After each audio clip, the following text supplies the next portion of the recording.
Hello, you sentient ball of stardust. My name is Casey Davis. I'm a therapist and I'm an author of the book How to Keep House While Drowning, where I talk about ways to make it a little bit easier to take care of yourself when you're overwhelmed, stressed, have mental health issues, physical health issues, or maybe you're just in a hard season of life. Maybe you're looking for a place that you can come and listen to some practical advice. This is a podcast for all of the self-help rejects. We're going to talk about skills for survival and self-kindness. And I'm going to leave the pop psychology at the door. I promise not to tell you to meditate or to journal. We're just going to give you some really insightful conversations with hopefully some practical advice. So I don't believe you need to pick yourself up by the bootstraps. I don't want you to just try harder, and I don't believe that laziness exists. So join me over on Struggle Care, where we can find compassionate solutions that help us function a little bit better. New on Curiosity Stream. I'm James Burke. I'm going to take you on a journey through time. James Burke's visionary series returns, reimagined for our time. Now, this is all uncharted territory. The Washington Post hails Burke as one of the most intriguing minds in the Western world. The New York Times raves he careens from one great moment in history to another. Where do we want to go from here? Experience all new Connections. So what's the next connection? With monthly, annual, and bundled plans, find the one that works for you at curiositystream.com. Stoveleg Media, igniting conversation.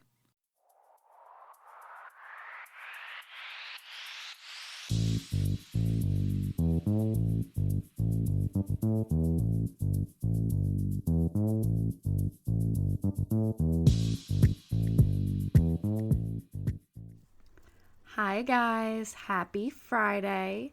Welcome to I've Been Thinking with me, Elena Grace. This week's episode is about selfie culture, but more so than that, it is about the perceptions of selfie culture, like the negative perceptions, I guess, of selfies. And I talked to some people about what selfies actually are to them. So it's going to be interesting, but first, just a little bit of business. Next week is going to be our first book club episode. So we're going to be talking about Wild by Cheryl Strayed. It's one of my favorite books. It's one of my favorite movies. I highly recommend it. And so if you've not read it or at least seen the movie, you definitely should, but you really need to read it to get the full effect. So next week we'll be talking about that. I'll be making a post on our Instagram page sometime this weekend or Monday maybe to give you all a space to comment and say anything that you want to say about the book. And then I'll try to, whatever you all give to me, I'll bring it into the podcast on Friday. So with that being said, we'll just dive right in. So selfies and selfie culture have, for some people at least, a really negative connotation, right? They are seen as, symbols of self-centeredness. They're seen as being, self-obsessed, same thing, narcissistic, whatever, any of those words that you want to throw in and around, they're seen as negative in that way, typically. So I want to start out by talking a little bit about why there are all of these negative perceptions of selfie culture and why I think that may be.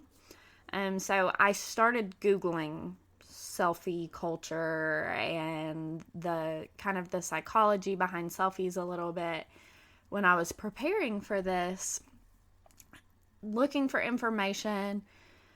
I don't know, just looking for something good to bring into this. But what I found, instead of psychological journals, that kind of thing, I found a lot of talk about narcissism and self-obsession. And, you know, I know some people personally who see selfies as more than anything self-centered and attention-seeking. And that really upsets me personally because, well, I guess you'll kind of come to see how I feel about them. But I will say that I do not think that they are always self-centered and attention-seeking by any means. So I'd imagine that that mindset is likely because there are all of these articles, all of this media that says or that talks about selfie culture and narcissism in the same breath, as if they are completely intertwined.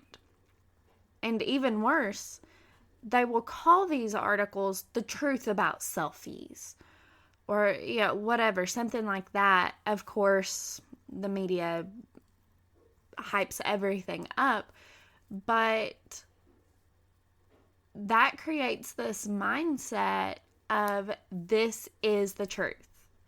Selfies, photos that are of your body, whether it's you in a bikini or you showing off your ski outfit or whatever, you know, all of these things are inherently about seeking attention and showing off. But why? Like, why does it have to be that way? So, yeah, I think that sometimes people do post things to show off, of course. I mean, sometimes I do. I'm like, damn, I've got a really good outfit on. I want to post that, you know? But why is that inherently bad? And maybe that's something that we'll talk about more in depth, maybe in another episode. But obviously, sometimes showing off can be a problem. Like, if you're showing off to make yourself feel like you're better than somebody else, or if you're showing off to say, look at what I've got and you don't have it, obviously, that kind of attitude is a problem. But if I have a cute outfit on and I want to show it off, what's the problem, you know?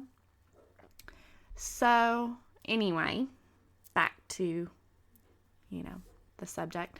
I've been Googling, and a lot of the articles that I found, honestly, there were like blog posts about it where it's clearly kind of that person's opinion, and they're obviously trying to be unbiased. Like, I really did feel like these blog posts were trying to be unbiased, where they're like, here are some good things about selfies, here are some bad things about selfies, you know, whatever.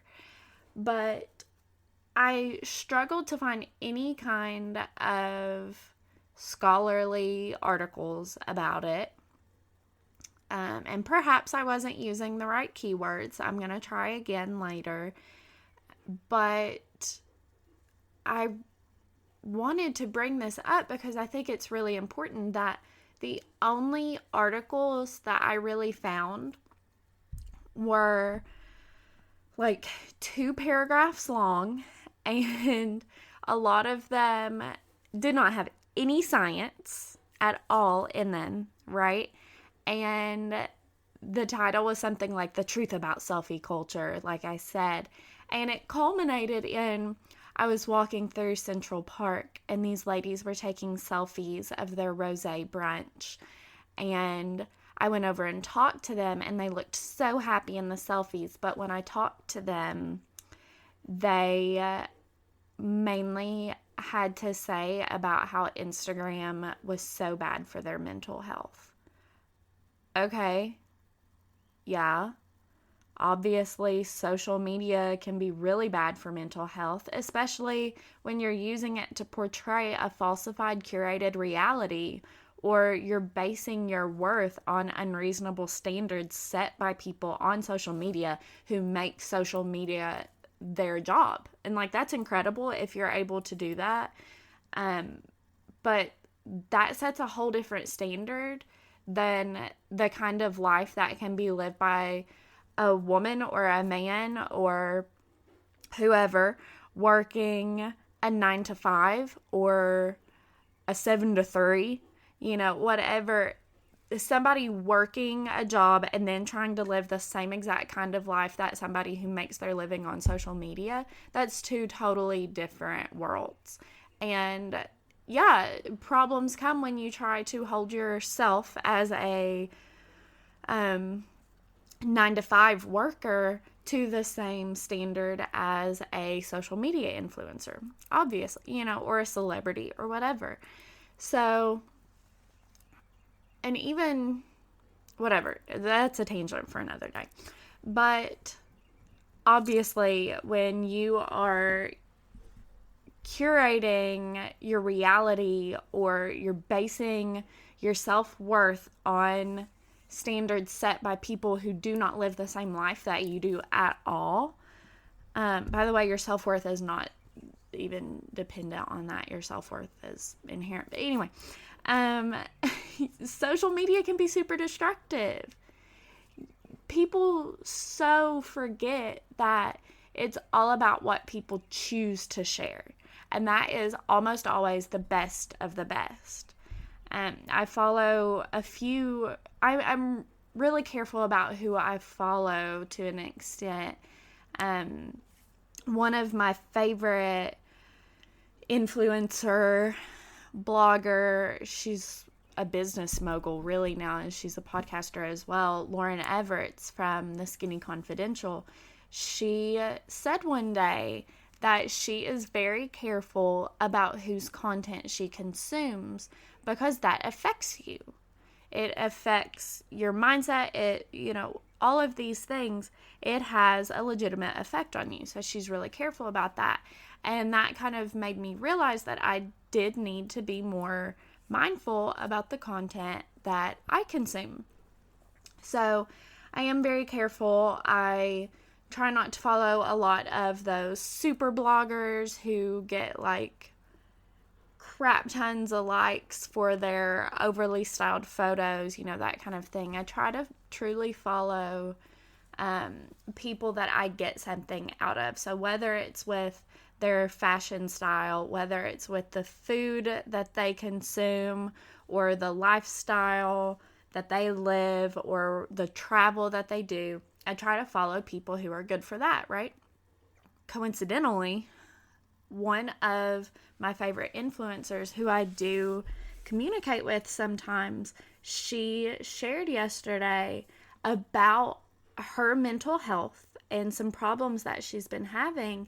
And she was like, I think it's really important to share these things because social media is so often just this glossed over what we want to share. And I was like, wow, because first of all, I love when influencers, celebrities, whatever, influencers more so, are real about things like that, because I know how I feel about things, but I worry about other people and how influenced, for lack of a better word, they are by these people on social media, right?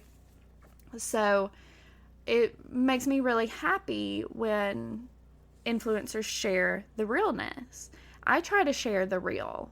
I posted yesterday morning about some issues that I've been having and how I've not been feeling inspired and fulfilled and motivated and all of these things, and how I'm going to try to be better and be more of the me that I love to be, right? So back to the subject, not many people take the time to share the nitty-gritty real. They don't share their mental health problems or their family problems because that's vulnerable.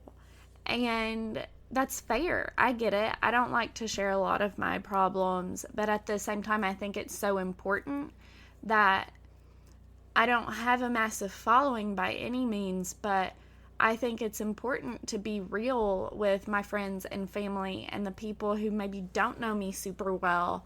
And so they say, okay, well, Elena, is always smiling in her photos. She must be happy all the time. That's not accurate. Hit my desk. I have a lot of stuff that goes on, and, you know, it's life. But I want to be real with people, and I don't want to be fake.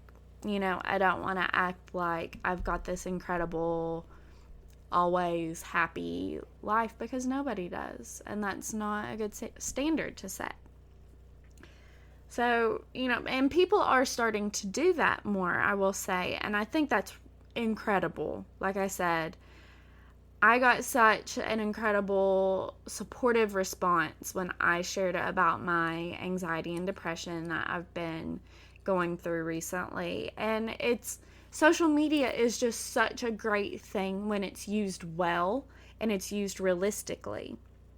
But the problem comes when you focus on social media as being the source of your self-worth and your validation. So, I say all of that to say that when we rely on social media for our self-worth, that's where the selfie becomes a negative thing. They are not inherently a bad thing at all. And I think that people have a hard time separate people who feel negatively about selfies, I guess, which I think is maybe like a very niche group of people. But those people who do feel strongly about them, I think they have a really hard time separating the selfie from, I'm sorry if you can hear Winnie barking, separating the selfie from the idea of social media as a source of validation. So, I did a little poll this week as I prepared for this episode. Normally I try to do episodes about a week in advance, but I had some, some wrenches thrown in my gears this week. And so here I am. But I did a poll as I prepared this episode. And I asked my friends and my followers and some members of a Facebook group that I'm in what their perception of selfies are. I know what I think, right? And I know what some other people around me think. But I wanted to know what other people thought in their words. And I wanted to make sure that, one, this was a relatable topic, but I also wanted to get a little bit of crowdsourced science behind this for me personally. So I'm going to tell you what some people told me when I asked, what is your perception of selfies? So one of my friends, Katie, she said that if she feels cute, she's going to take a selfie. But it's especially valuable to her if she has been feeling down about herself, because she finds empowerment in taking that selfie. It lets her, as the selfie taker, see her own beauty and self-worth. And sometimes that can be difficult. And you might ask, how is that empowering? You are able to take control of your perception of yourself. You're saying, I don't need other people to tell me that I'm beautiful. I don't need somebody to tell me, hey, stand over there and pose this way and make sure your good side is facing the camera, blah, blah, blah. Now you're pretty. Now I'll take the picture.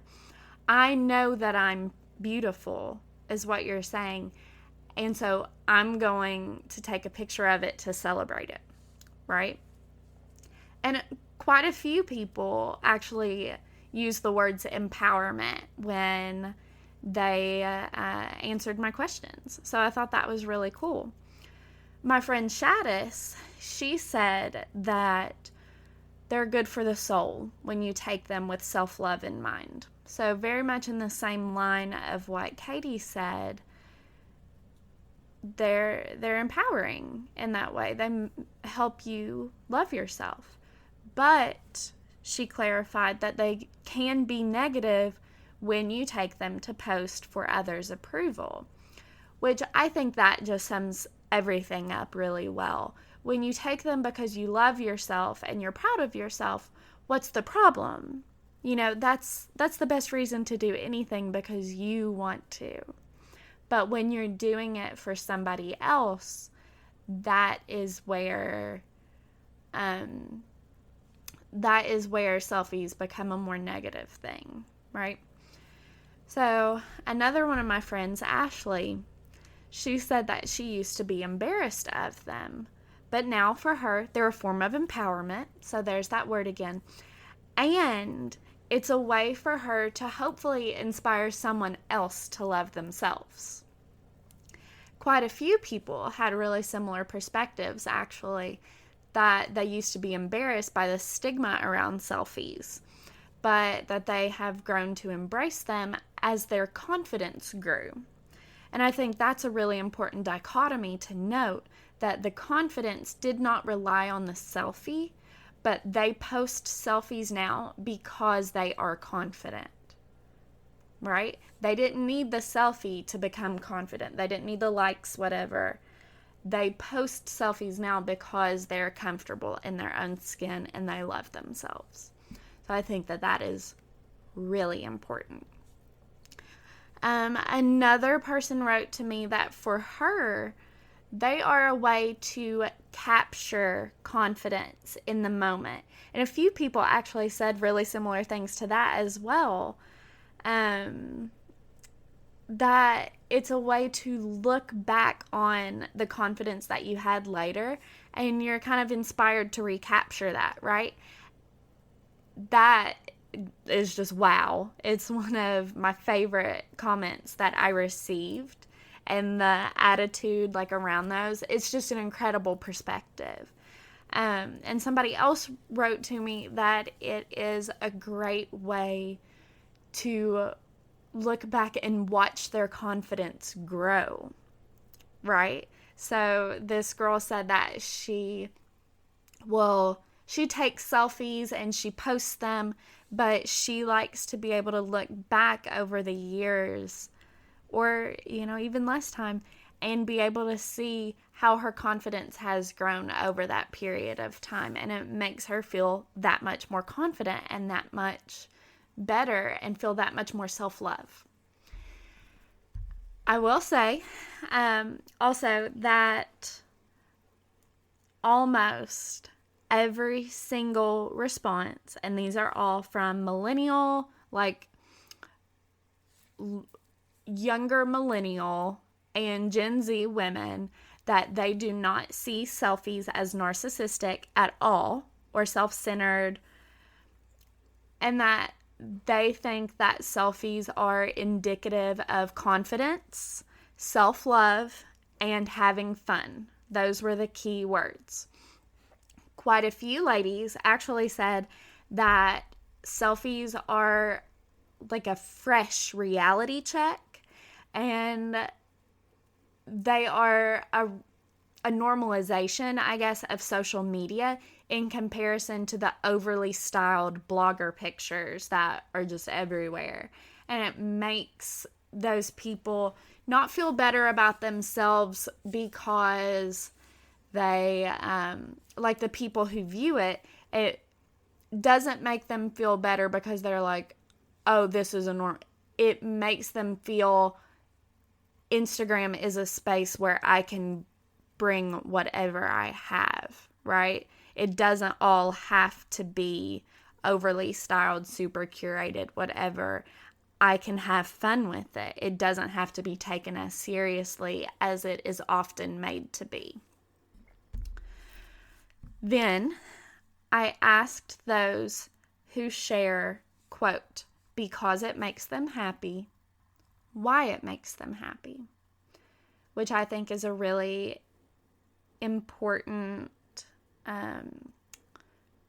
question, I guess. So why does it make you happy to share those selfies? One person in particular wrote to me that she didn't used to feel happy or confident, but now she does. And she likes to share that love and that light that she feels in herself with others now.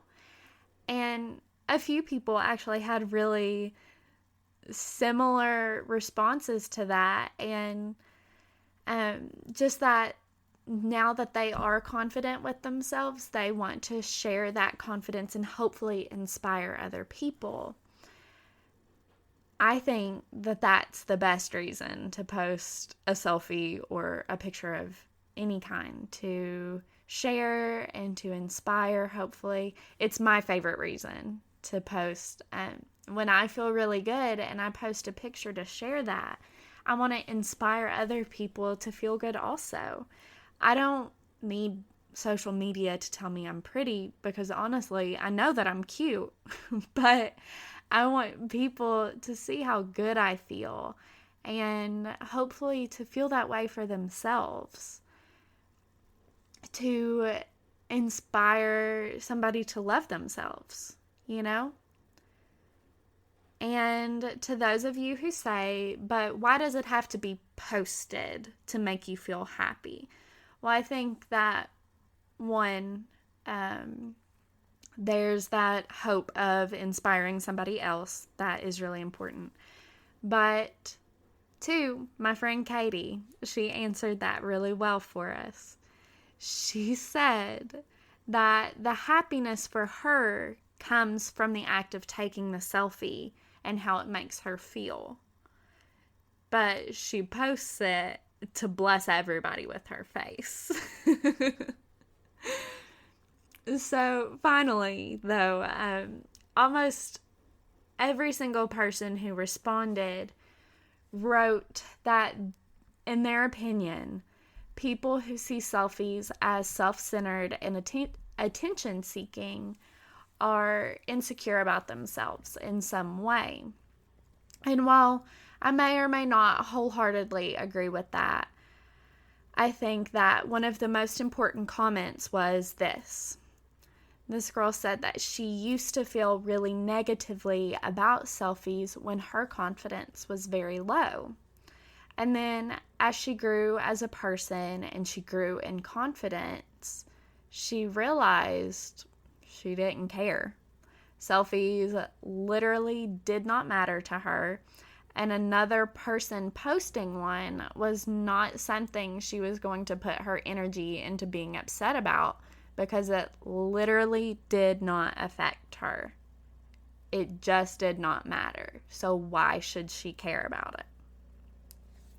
Which I think is really important, because, I mean, hell, if somebody posting a picture of themselves makes them happy, I am all about finding your joy and being happy. If you post a picture to do that, then do it. If you don't need to post a picture to feel happy, then don't. What does it matter? And, if you're upset about your significant other, or if you think that your friend relies too much on selfies or, social media in general for their happiness, then have a gentle conversation with them maybe about, like, hey, why are you posting? Do you need it for validation, or do you do it because it makes you happy? And if it just makes them happy to share something, let them share it. Who cares? So anyway, ultimately, what I've been thinking is this. Selfies can have really negative effects, yes, absolutely. But then everything can, I always say everything's going to give me cancer eventually, so, enjoy life. The important thing to remember is that selfies they're fun. Don't take selfies, don't take social media so seriously. Just have fun with it. And don't put your energy into being negative towards people who look at things a little bit differently than you. It's simple. In conclusion, What do you guys think? Let me know what your thoughts are on selfies, selfie culture. Do you feel strongly about them? Or do you even care at all? You know? All right, guys. I hope you enjoyed my little ramble. I hope that it gives you some kind of food for thought this weekend, and I hope that it gives you maybe a new perspective on things. So let me know what you thought about it on Instagram. Make sure that you follow us there at I've Been Thinking Pod. DM me if you have any questions or if you want to talk more. I'd love to do that. Be ready for next week's episode where we talk about Cheryl Strayed's book, Wild. I can't wait to talk about it with you guys and to hear your thoughts, opinions, whatever about the book, and to share some of my favorite parts too.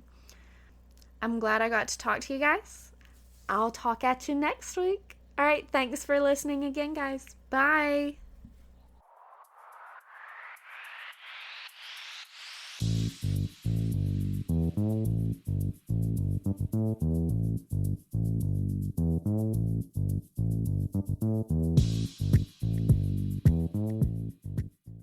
Hello, you sentient ball of stardust. My name is Casey Davis. I'm a therapist and I'm an author of the book How to Keep House While Drowning, where I talk about ways to make it a little bit easier to take care of yourself when you're overwhelmed, stressed, have mental health issues, physical health issues, or maybe you're just in a hard season of life. Maybe you're looking for a place that you can come and listen to some practical advice. This is a podcast for all of the self-help rejects. We're going to talk about skills for survival and self-kindness. And I'm going to leave the pop psychology at the door. I promise not to tell you to meditate or to journal. We're just going to give you some really insightful conversations with hopefully some practical advice. So I don't believe you need to pick yourself up by the bootstraps. I don't want you to just try harder, and I don't believe that laziness exists. So join me over on Struggle Care, where we can find compassionate solutions that help us function a little bit better. Are you struggling to conceive? You have options, and at Piedmont Reproductive Endocrinology Group, we'll make sure you have the guidance and support you need. PREG is known for individualized fertility care that's unique to every patient. We take the time to provide a reassuring and empowering experience because we believe that you deserve nothing less. Let us help you on your journey to parenthood. Visit us at pregonline.com to learn more. Get the guidance and support you need at Piedmont Reproductive Endocrinology Group.